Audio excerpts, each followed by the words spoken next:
I'm just doing it this way. Ooh, looking forward to it. We're live. Woohoo. Oh, hey. Hey Hey, there. everybody.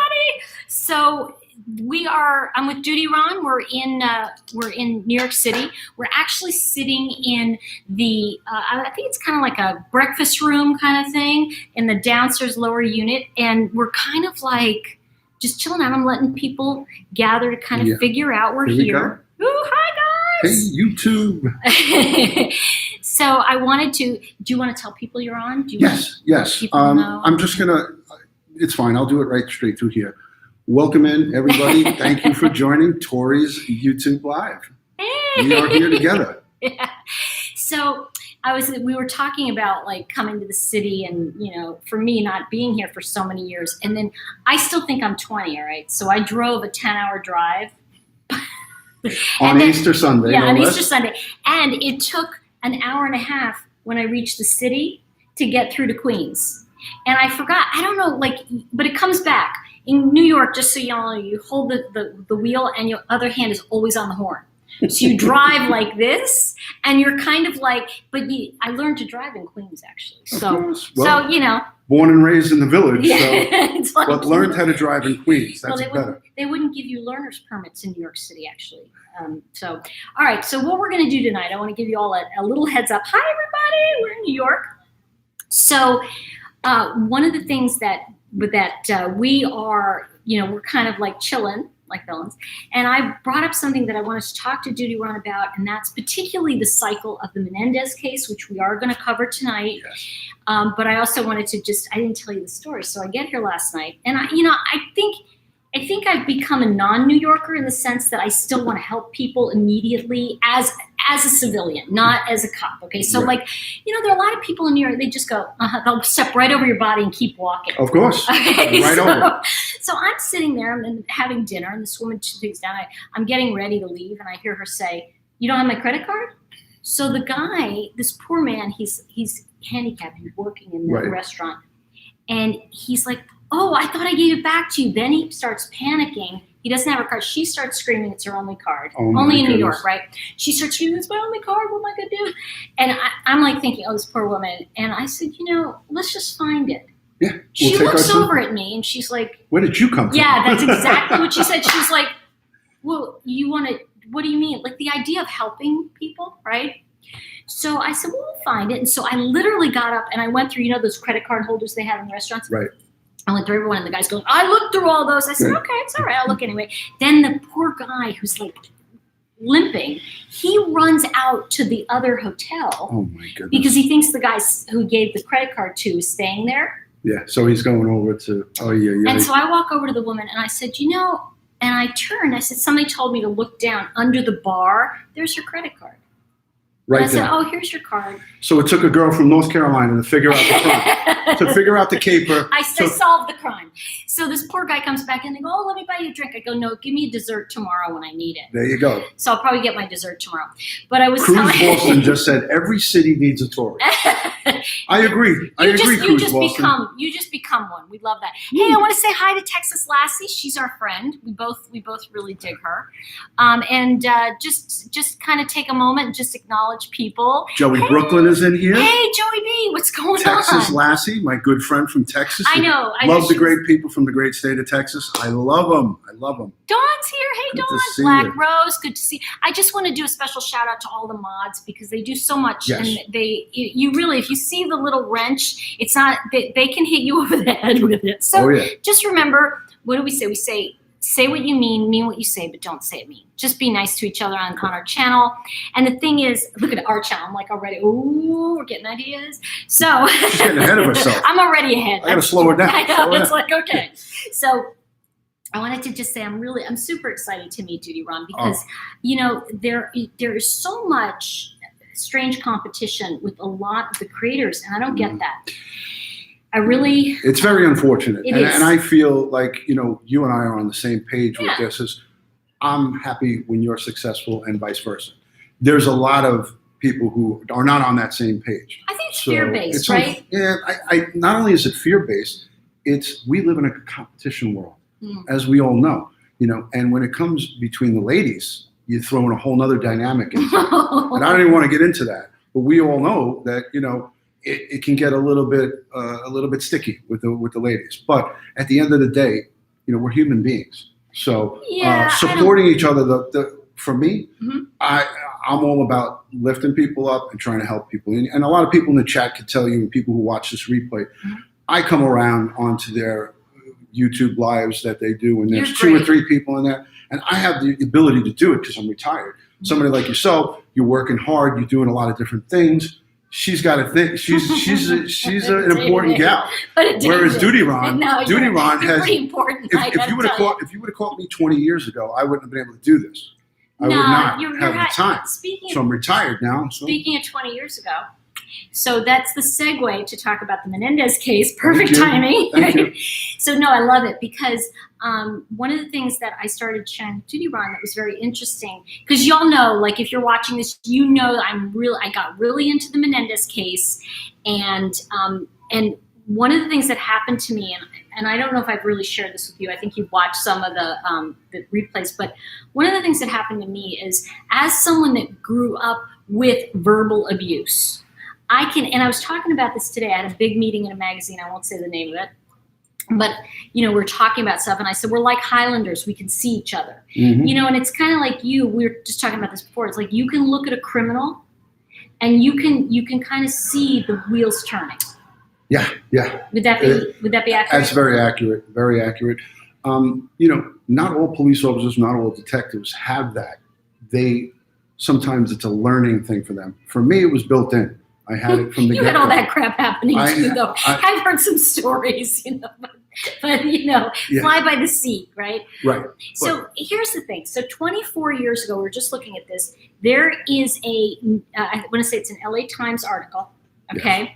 I found it about the Menendez case, and I was asking, and Ron and I are going to talk. I'm going to say DutyRon on this live, so you can go subscribe to his channel as well. I'm going to keep calling you DutyRon, even though I know you as Ron. And Black Rose and all the mods are putting it in there. So okay. It's fine. All right, then I'll call you Ron. All right, I'm going to call him Ron. Because I'm going to call you Tori. All right, good. That's good. Don't call me, Tori. I don't know. Tori with the blue head, the blue streaks. I love it. Hair. Look at this, guys. Look at this. It's like really blue.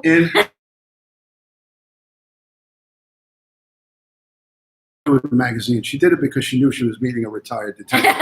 She's trying to butter me up already. It's the blue. So I looked at this magazine and newspaper. I'm in magazines because I met a lot of them today.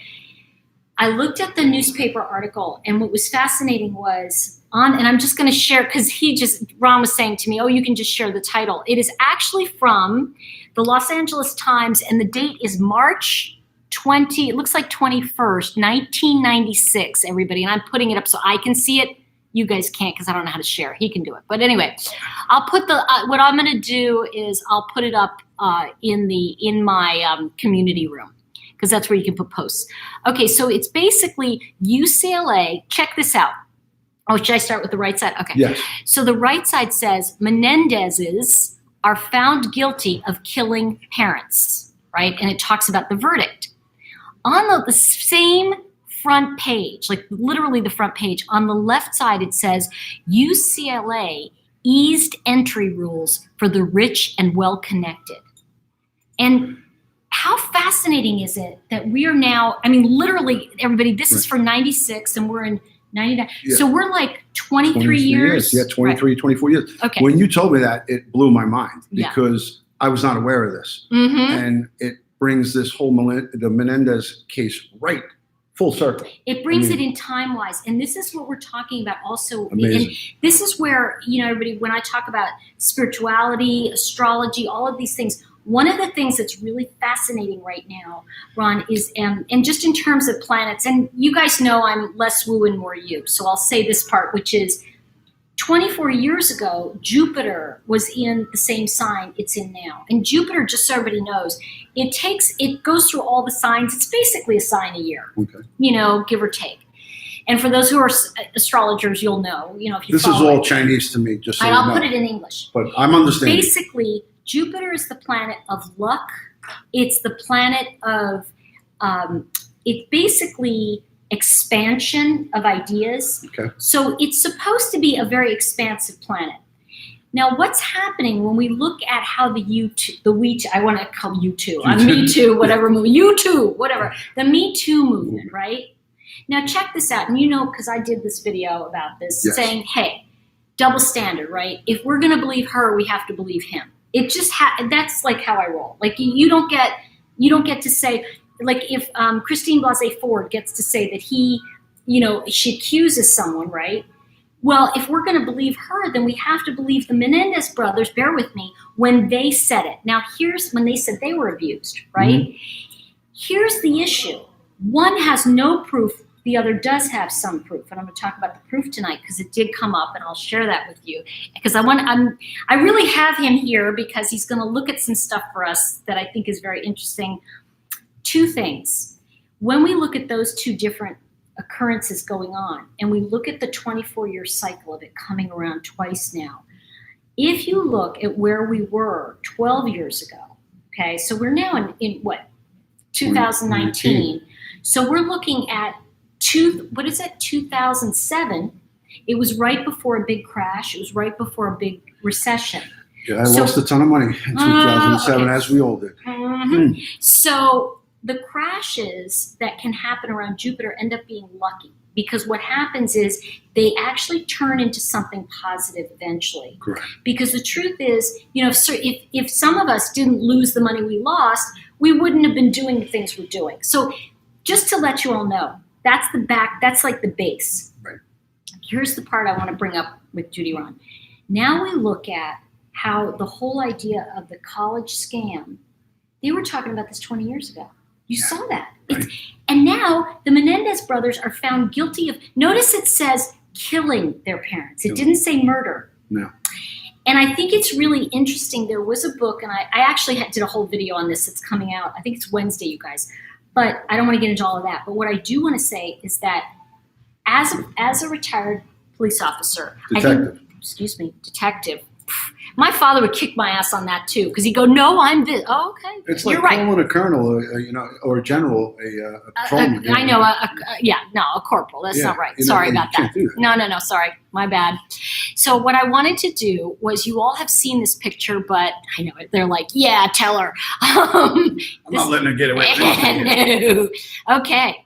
So you see, I wish they could see this picture, and I know a lot of your viewers have seen it. You can turn this around, right? Can you? I'm just self-monitoring your the chat. Okay, chat. I'm not live, so they wouldn't. Well, can we take a? Let me think. No, because it's darn it to heck. Okay. If I went live and showed it, that would be a way, but that would be ridiculous. No, it's silly. Yeah. So at this point, but basically, it's a picture of Jose Menendez with the two boys on his lap. And he's actually holding, it looks like it is Eric. He's literally holding him in by his package. There's no other way to put it, right? Mm-hmm. So he's basically holding him there. And this has got to be, now when we look at this, I'm trying to think. Okay, so this is the picture that you guys would be looking at. You're welcome. Perfect. But I can't see it. I know, it's hard to, let's see. I'll bring it via the live up here. Here we go. There we go. Okay. Yeah, but. Let's see. Go ahead. Can you hold up? There we go. The creepy pics, some people said. It's hard to see, but yeah, that's good. There you go. Look at where his hand is. I don't know which side I'm on. It's right here. Okay. Look at where his hand is. Very carefully, his son is sitting like a horse style, right, on his dad's lap. Look at the father's hand, and look at the little boy's hand. Right in his groin. And on the other... So my question to you is, now this is 25 years ago, right? Even longer than that. When they were looking at this, did the cops even see that or not? Or did they know to look at it? I mean, I feel that law enforcement obviously saw that picture. I really do think that they could see it. Okay. Because during the course of their investigation, this is something that they have to look into. This is not just a small case. That's what I would think. We're on live, you guys, just so you know, we're on a live stream. Just so you know. So you're going to hear a lot of talk. Yeah, so we're talking on live. There's another spot over there. Thank you. So we're kind of. Thank you, gentlemen. Thank you. So. Tori just had to throw out two guys.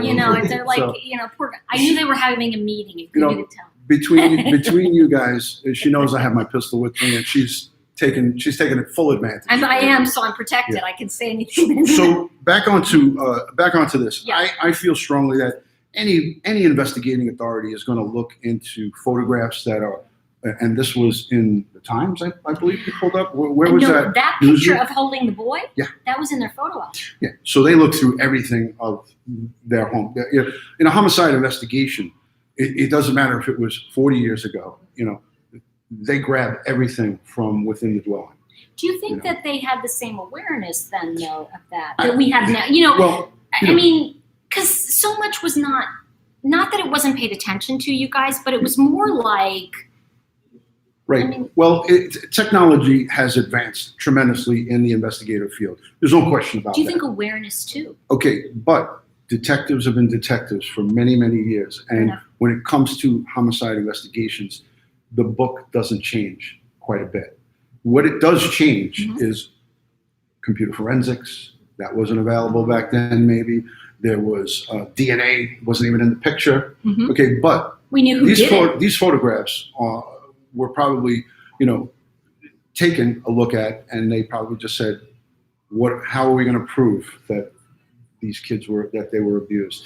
By this photograph, you cannot bring that in a court of law and say, hey, his hand was touching him inappropriately, because A, he's not alive to even say anything about it, and B, it would just be mere speculation. Do you think today, though, we'd look at that differently? I do think that. Yeah, we that's would what look I wonder. But I have two sons that are in their 20s, and one is in their late 20s, one in early 20s, and I've grabbed my kids and picked them up inadvertently. I wouldn't pose for a picture like that. That's what I'm saying. This is a posed picture. Yeah, and also look at the I've little boys. scooped my kids up and maybe grab them, Yeah. in the crotch area, or just pick them up real quick and then adjust it. But you didn't hold them steady never, like that. Never.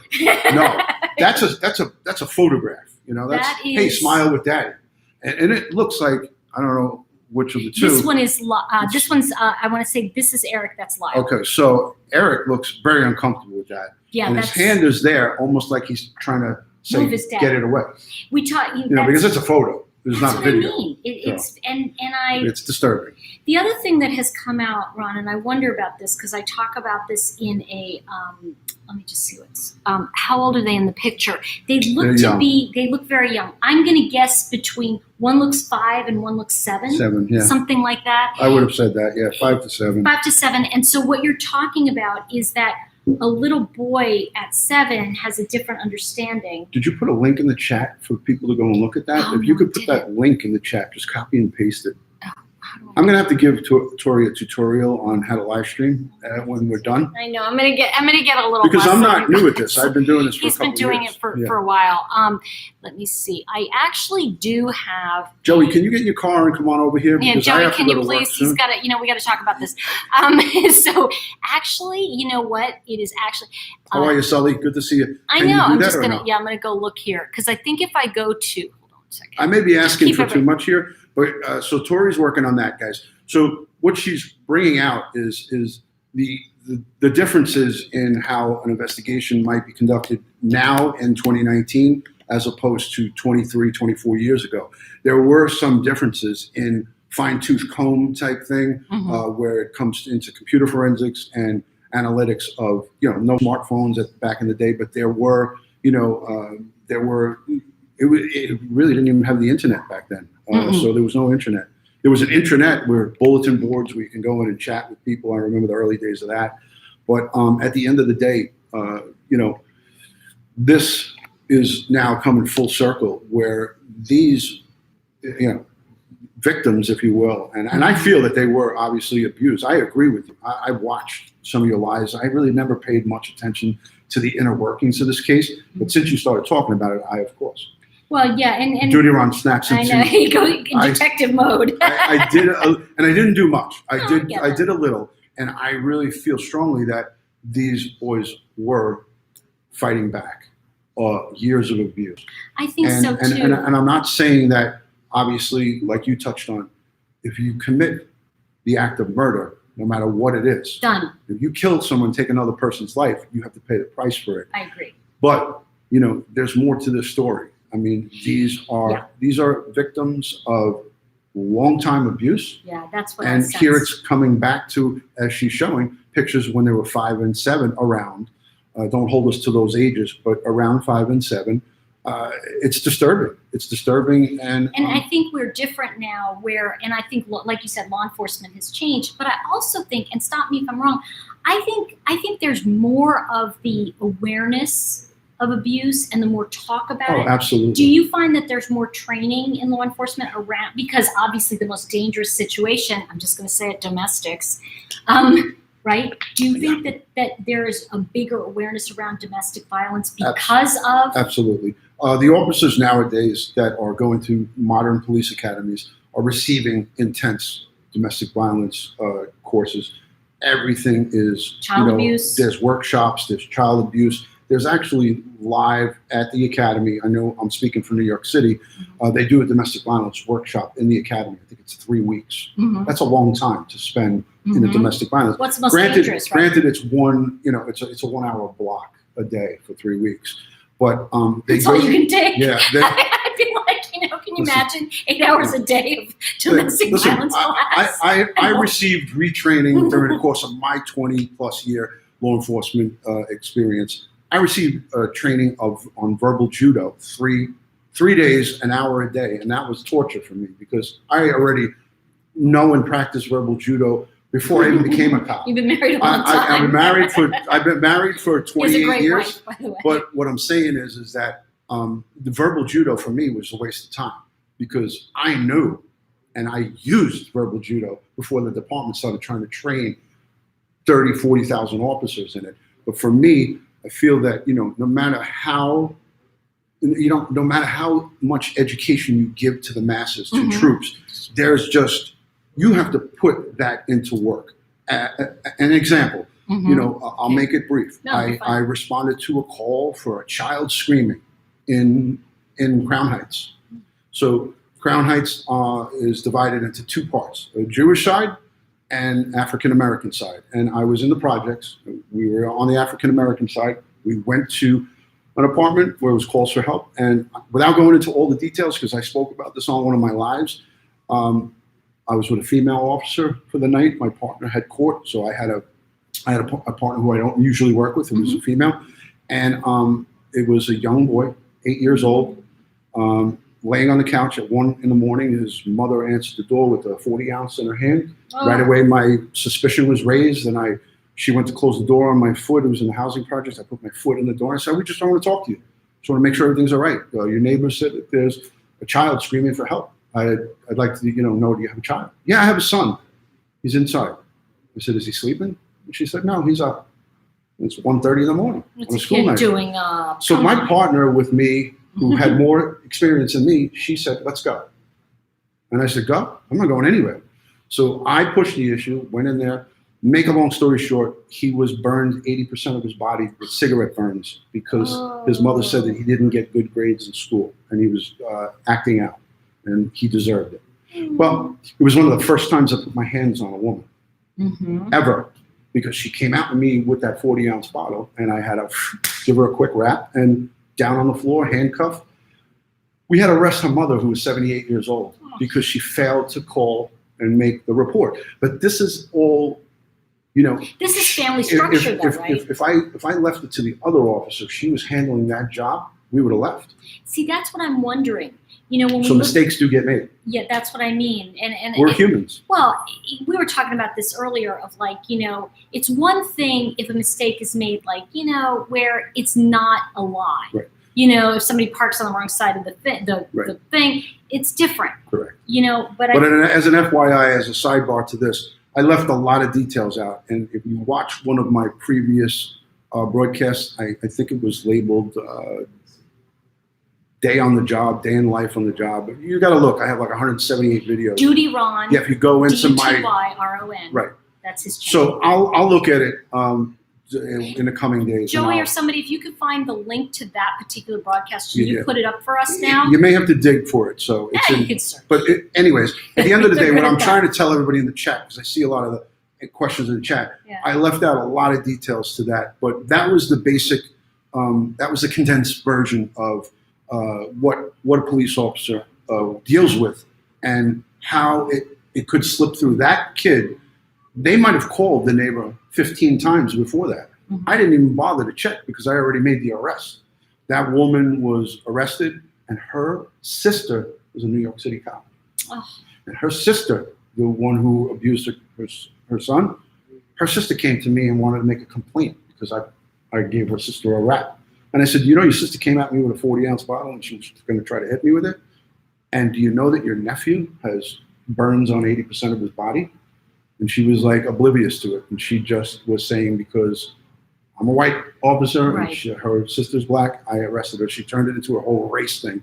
So I didn't engage in it. I just said, do what you got to do. Nothing came of it. No, I made a legit arrest, and I actually got a medal for that arrest. I got an exemplary police But duty. see, this is the thing I want to say to you too, though, and I want to acknowledge Ron for doing that, because I think that one of the things that's very difficult is when we look at this, and I'm not going to say it's black people, because it's not. There's nothing to do with it. It isn't. What it is it's a cultural thing to turn our back on child abuse. The boy survived. Yes. And thank God. And so what I want to say is that this is something that goes through all racial lines. Absolutely. I think that race can play into it when you get into the court and how other people, like you were talking about Karina Ventrano's. Ventrano, yeah. And that case. What happened with that boy? They tried to say there was juror tampering or misconduct. Thank you for that super chat. Thank you, Kim. Wow, thank you, Kim. Kim's a good friend of mine. Thank you so much for coming in here and throwing out the super chat. Very, very, very kind. So, they were trying to throw the verdict out, and there was a hearing today. I was going to do a live about it later tonight when I head into the office, which I got to get out of here. I know. Been a bit. I got another 15. I got another 15. Okay, but good. so the judge threw out the motions for good, today, and he'll be sentenced tomorrow. Okay. So his family, obviously, and his side, the defendant's side, were outside the courthouse hooping and hollering. But the judge found it was not, there was nothing that could be done. And see, this is the thing that happens too, unfortunately, and I really need to say this. A lot of times what you see is that the family of a criminal makes it hard for good families when they play the any kind of race card. And I'm talking about every, Absolutely. because here's the thing that happens. Everyone gets defensive. It starts getting everybody into that upset of defense. And I'm not even talking about we're going to talk about parental instincts. Okay. Okay. So that comes into play here. Yes. Someone like yourself who knows about the psyche here, your son or daughter is always going to be innocent in your eyes, and you're going to always try to fight for their defense to the end. Fair enough. Okay, so I take that into account, and I say, my heart breaks for that woman, the mother and father. But when they start saying that the police are corrupt and planted evidence, that's when I have my tolerance level goes away. Especially if it's obvious that they didn't. I'm sorry, that's really so obvious. That's what they're going on here, and they're not only going on that, they're taking it to the next level and saying the judge is corrupt. They accused the judge today on CBS News, Channel 2, Channel 4, all the major networks picked it up, but on CBS, I saw it myself. They called the judge a kangaroo court, that the judge is a clown. This is the mother on national television. But see, this is what I'm calling saying, that the judge a clown. So I have no tolerance for that. And when I see people in the background from the Black Lives Matter movement, that's when I just say, I'm not even paying attention to this. I'm not even going to get hooked by it. I'm not going to let them get me. But I want to say also, here's the thing. The Black Lives Matter movement had an idea that was correct of pulling together, all right? And I want to just say that. However, when it becomes an againstness, and you see, and I'm sorry, but there are so many good police officers out there that I see so many, they give half their salaries to some of these underprivileged kids in these neighborhoods. They go in and they read to them. They go in and they do, and I see this from Asheville, honestly. I mean, I donated a portion of my salary to the Boys and Girls Club for 20 plus years. But see, this is what I'm trying to say, is that most police officers do this.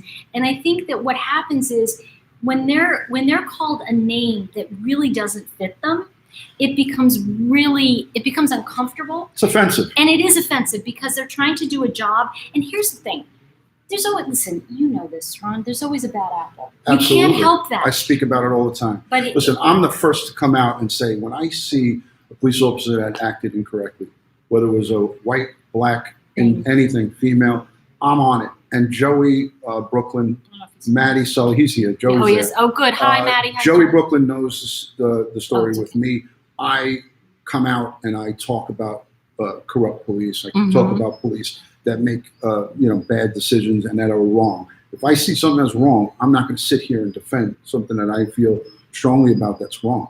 So we're human beings, and there is margins of error that go on. And there isn't any. But it's a very small. The overwhelming majority of men and women who take on a police career are wanting to help people. They want to help people, and that's the primary drive. How lucky are we, though? And I just want to say this, everybody. I mean, I don't know. I can't speak about all countries, but I know in America, and how lucky are we that we've got people running into burning buildings for us? I mean, seriously. You don't see that other place. I see the police running the other way in some countries. And so the truth is that, we're very blessed here to have that. Speaking of while I have him for another few minutes, I want to ask you a little bit more about the Menendez case. Okay, but can I say one thing? Yeah, please. I want to get. Let me tell you, ladies and gents, Tori is even more beautiful in person than she is on her live.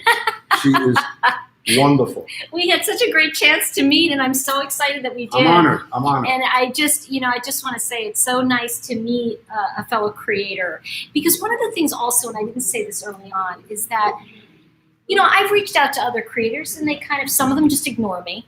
I'll say, oh, hi. Jules, silly. I love. She's so silly. lovely. And there's a few. Jules. I love Jules because she's real people, and it's so, and it's not just it's not just the kind of like, I'm going to ignore you, but it's kind of like, okay, then I don't, if you don't want me to come to your party, I don't want to come to it. You know what I mean? Like, I'm not going to go where I'm not invited. Yeah. So we're not party crashers. I have been in my life, but I'm not now. And the thing that I've learned, y'all hear me speak about this, just don't go where you're not wanted, because that creates problems and drama.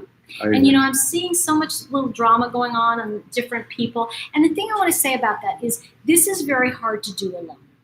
Being a creator is very hard to do alone. And people complain sometimes about the lives because we're talking to people or what have you. And part of it, you guys, is that talking to you and interacting with you is like the best time sometimes of our day, because it's like you're interested in the same thing we are. It's real. It's a great conversation. And it's great to have that interaction. And this is the very thing that we as creators look for, and you guys as viewers long for, is the interaction. And you get a great sense of how Tori is passionate about the interaction. Because if she wasn't, your questions wouldn't get answered. Your DMs and your comments perhaps might not get answered. If anybody leaves an intelligent comment on chats or on a live stream in the bottom, and her and I spoke about this, we answer them. You send an email that is on topic and not outlandish and out of this world, you're going to get an answer from us, definitely. And those of you who know me know that you get answers from me. And I don't necessarily give you what you want to hear. I give you what I feel is the truth. We were just talking about that, and I just want to come back to that, and that's great because Ron was telling me, and I'm not going to get into the particulars, but the thing is, you'll come on and just say what you think. Now, here's the thing: we don't have to agree, but we respect. It's a very different conversation. If you, I'd like to say, open up the conversation. Speaking of opening it up, one more thing I want to ask you about the Menendez trial. Yes. So there was a guy, and this is new. Like when I say new evidence, it's newer. Okay, it was never disclosed in the first trial. It never came out. It was more recently discovered. Okay, so they have obviously the Menendez brothers. The father has a sister, and the mother had a sister. Okay, the murdered parents. Both of the aunts, both of these sisters, feel the boys were abused. They even said it in court. The first judge, and felt it all along. Yes. Right. The cousins felt it. Now, the one cousin, Andy, who was very close with them, was the boy. And then the other side, I want to say Kitty's, the mother's side, had two nieces. Okay. And Jose's side had a nephew. Okay. Now, And this is important because Andy actually died in 2003, the cousin. The mother felt the cousin died because he loved his cousins so much and was so close to them, and he felt he couldn't help them. Now, a lot of this was at the time hearsay, obviously, because they were coming in and saying. However, they discovered a letter in Andy's belongings that was more recent. When they were going through Andy's possessions in the last, I think it was the last 5 years. This is family going The through. family. Right. Oh, and a reporter. This guy who wrote a book, and I talk about it. But the family allowed the reporter to come in they with were them with the sorting. discovery. Yes. Okay. So they were looking at it, and they found a letter from, and forgive me, I think it was to Eric from. Yeah, it was from Eric. No, from Lyle. It was from Lyle to Andy, the cousin. Okay. And in it, he was 17 and Andy was 15. So he was writing to his cousin Andy, Eric was, and he said, I dread every night when my father comes down the hall because I know what he's going to do to me. And he talked about it in this letter. This was absolutely has never been seen by anyone. It was not seen by the police in the original investigation. It was not seen by the courts. It was, and so what I wonder now is if this evidence had come, let's say it comes out now, right? Because we're looking at this now. Right. Let's say this court, if this case went to trial now, isn't there a possibility that they would get life with the possibility of parole? So it would be murder too, second degree. Yeah. It's possible. Yes. I mean, obviously, listen, with this evidence and stuff, just I wanted to ask you about yeah, that. I mean, Is that considered? absolutely, because now if you can create a trail, correct, and you can also show to a jury that there's a long. I mean, in the first trial, I feel the long history of abuse was not emphasized. It wasn't connected. No, it wasn't connected. So, yes, if it was happening today in this current now. I would say, yeah, so there would be a chance for parole. And my question for you now, obviously, because of the defense. Well, that's it. So here's my other question, everybody. This is like great. So DutyRon, the question of the night is, they have exhausted all their appeals. Yeah. Is that it? That's it. This can't. So could anybody come in other than God and split open the prison? Can a public official pardon, or does that ever happen? It would have to be the president. And that would be the only possible way. And I think you know that. Well, actually, I'm telling you, it would have to be presidential pardon. Really? Yeah. Oh, wow. And I don't foresee that happening. That would be I don't either, but I think it would be very telling in terms of looking at what happened with the Kavanaugh trial, for him to then turn around and say, I do believe that these boys were abused. I believe there is some evidence here. Could the president ask for a new trial, or does he just pardon? I don't know what the president would do. It would be just a pardon. He couldn't ask for a new trial because they've exhausted all of their appeals. And our justice, our system doesn't allow it. What about, though, like new evidence? If new evidence comes up years this later? Is not, this of course, is not this is new. a letter that was written, and how do we prove, without any doubt who wrote it and if it was written after the fact? We don't know. It's a letter that came up. Is it dated? Is anybody could put a date on? So there's a lot of things. There's a lot of working parts to it. It's not as easy as we want it to be. Yeah. We would want it to be. We would want them to get a fair shake. And I get it. I'm all for justice for people. Yeah, I feel that there's many wrongfully incarcerated people. But look at my friend. Stop doing that. He's making me look good. Somebody in the chat is going to have to tell me Martin Tankliff. Oh, okay. Marty Tankliff. Mm-hmm. I have personal communication with him. I'm going to actually have him on one of my lives. He was accused of murdering his father, his mother, to 22 years. 23 years in prison for murder of his parents that he never committed. And it took a retired detective, not me, but a retired New York City police detective to prove through DNA he did not do it. He was released. I've spoken to him on the phone. He's been in my live streams. So I'm going to get him live. I'm telling you that. And if I get him live, I want you there. Okay, I'll be there. I mean, So, I think the big thing, Martin though, Tankcliffe. but You he ever did heard of not him? kill him. He No, did not. I only heard He it from did your 23 book. years in prison. But here's the difference, though. It's like the Menendez brothers basically might as well have been holding smoking guns and like standing, Thank you, Karen. The truth is, Yeah. Guys, make sure you thumb up the video for Tori. Oh yeah, like Give it the a thumbs video. up. Subscribe to her page. Go to her Patreon. Check out her Patreon. Check out her website. Also go to my website, DutyRon.com. Everything on there, all my Patreon, my Twitter, all of my social. Some of the best ways to communicate with me is through my social. Instagram, Twitter, Facebook. It's all at DutyRon. It's simple, plain, just like Tori Hartman. Facebook, Instagram, Twitter. And remember, Ron's probably going to go live later because he's on duty tonight. I will. So he's going to. I'm on duty tonight. DutyRon is on duty. So I will be live. We're going to be talking about the Karina Vetrano sentencing, which will take place tomorrow. Sentencing will happen tomorrow at 9 a.m. in Queens Supreme Court. If I didn't work overnight, I would be at the courthouse to be in the courtroom because I wanted to be in the courtroom for the sentencing. There's supposed to be a lot of unrest. So I feel there will be. My contacts, I have good friends who are big wigs in the court. Don't forget, I spent over a decade in Queens Court. That's where I did my warrants. So I was in the borough of Queens. I'm going to ask him about his warrant stuff too. Thank you very much, Texas Lassie. Thank you, Texas Lassie. Really appreciate Thank you for the super chat. Thank you. Look at that. Double hearts. I know she likes. I know. I caught on. I watch your replays. I know you do. So I can't get away with it. I'm paying attention to her. I know. I got my eye on her. I'm paying attention to her. I'm checking her out. So my contacts over at the Queens Supreme said they're expecting community unrest outside protests. I have a feeling. So it's definitely happening. It's already planned.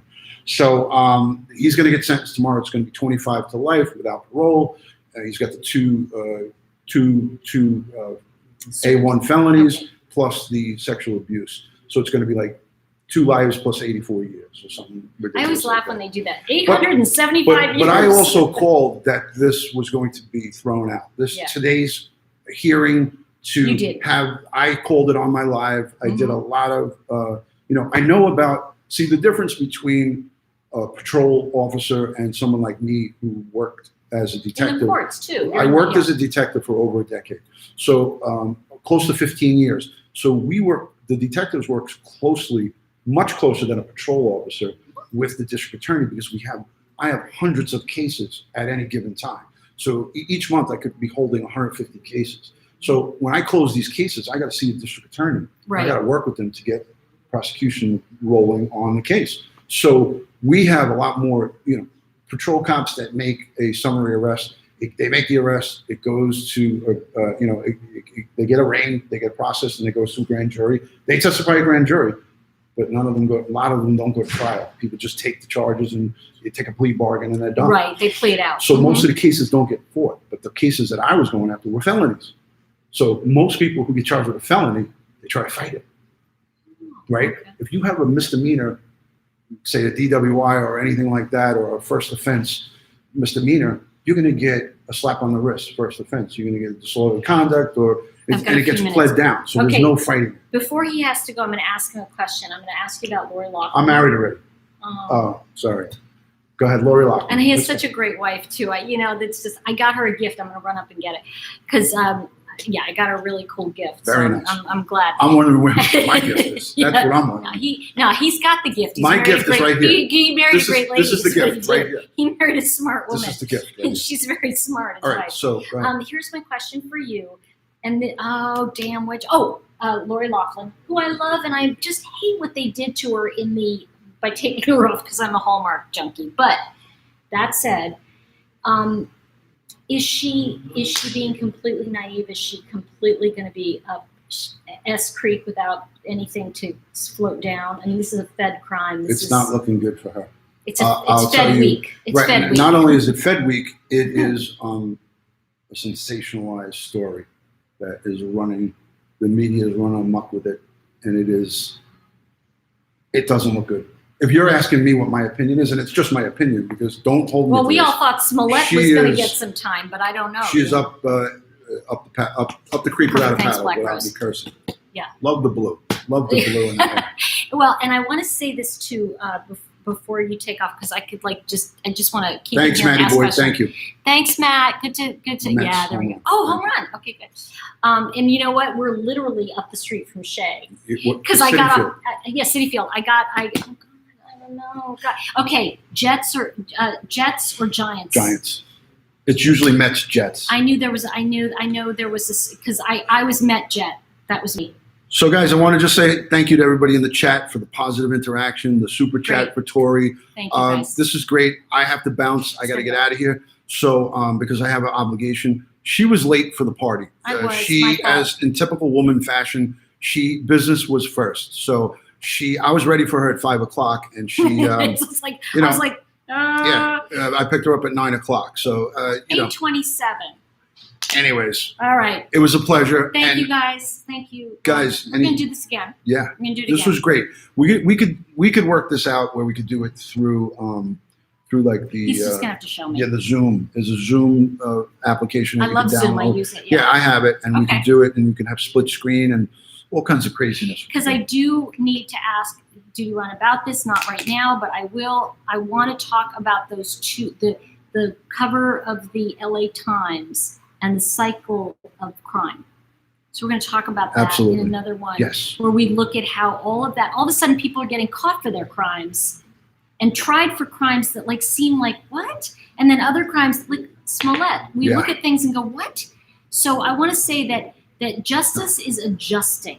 And we're going to talk about that in another. And yes, and justice is imperfect. Absolutely. It's the best way for me to put it to you, because I, more so than Tori or any of you all, I have a front row seat to justice, because I'm, and the crazy stuff you got away with, I can't even believe. So, and I'm going to ask him tonight on his live. Will you, because I want to do a little commercial for his live tonight. Please check his live out tonight, because I want him to 11:30. talk about what the warrant squad is, because I'm curious about that. You do that tonight. Okay. I want to say thank you to everyone. Jump over to DutyRon.com. Subscribe if you haven't here and there. And when you go over there and subscribe, hit the little bell and you'll know when he's live and talking about cases that are affecting you and me. And thank you, DutyRon. Thank you. Thank you, everybody. Thank you. Mwah. Love you all. He's going to give you the heart. I'm going to throw you a kiss. Bye for now. Good night, everybody. That was